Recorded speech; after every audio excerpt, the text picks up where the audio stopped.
Alors Christophe Magro, chargé des projets collaboratifs pour la plateforme Canoë et donc chargé aussi de ce projet Isocel. On l'a vu, on l'a entendu à travers ce reportage. Finalement, vous avez des enjeux qui se rejoignent, augmenter les rendements, réduire évidemment les coûts de fabrication, les enjeux de recyclage.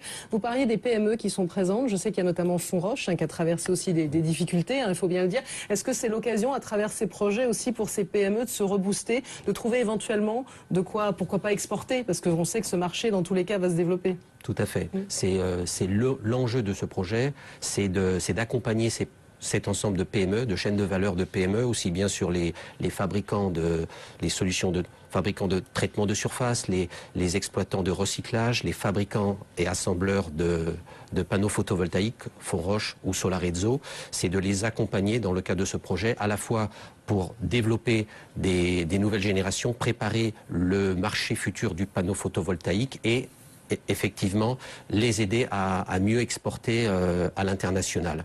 Et ceci se fait donc dans un contexte de consortium. Ce consortium est piloté et porté par la société Arkema, premier chimiste français et pionnier en innovation dans la chimie. Et donc c'est un ensemble de partenaires qui, dans le cadre de ce consortium, avancent ensemble pour accompagner les PME, pour les aider donc à se développer à l'export. Patricia Laurent. Je voulais juste revenir sur la taxe sur les panneaux solaires chinois. Justement, vous êtes dans le cadre d'un consortium d'entreprises qui travaillent sur ce marché du solaire. Cette taxe, si elle entre en application, vous pensez qu'elle peut aider justement la filière française à se développer, ou certains disent que ça peut aussi être contre-productif parce que ça pourrait faire baisser le nombre d'installations?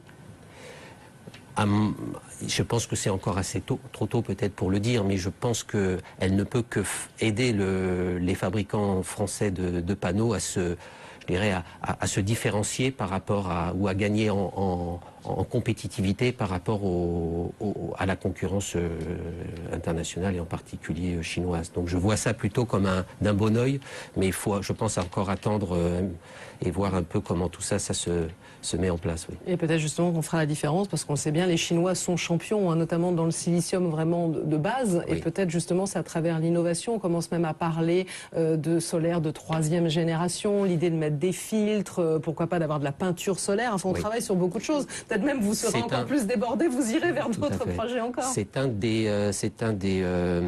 des innovations du projet justement, au-delà des générations court terme, c'est aussi de préparer le marché futur du photovoltaïque et donc de développer ces technologies de panneaux plus flexibles, plus souples, plus conformables, avec des nouvelles couches actives, base polymère, donc pour le marché futur du photovoltaïque et aussi donc pour prendre le contre-pied sur la